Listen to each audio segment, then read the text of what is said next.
Hello people, welcome back into this channel. Today I will let me show you the way how you can remove some object from video with VN application. So VN is the other famous application to edit the video side of CapCut application. So now let's just try to remove some object from video with this application.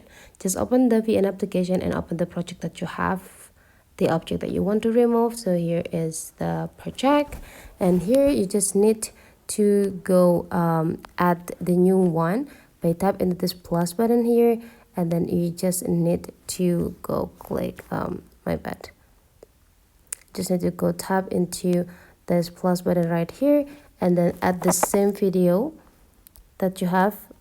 Now you just need to go like scrolling this features into the left side until you got a forward option. It will be the last, and then just need to drag this clip until it move into the same position with the original clip.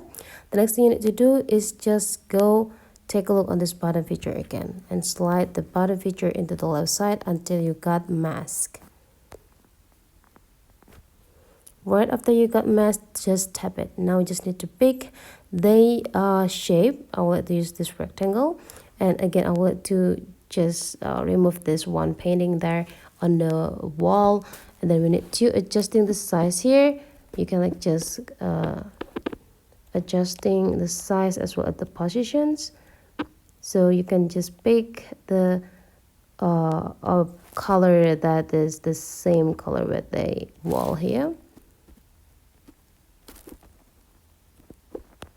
Just move it, do it perfectly, and right after you do it well, just go tap in this checklist button.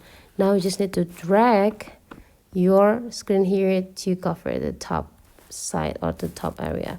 I think I do a mistake, so here make sure that you are not how to say a shading there, and then you will got this perfectly covered into the painting. You can just do the other text to make it like just perfect fit into the object that you want to remove. So removing the object, the technique could be like similar with what we have in the CapCut, but it's a bit tricky. So yeah, after you perfect and succeed, you just need to like extract this project to save this video. That's for today's tutorial. Hopefully you enjoy it a lot, and let's meet again into other tutorial.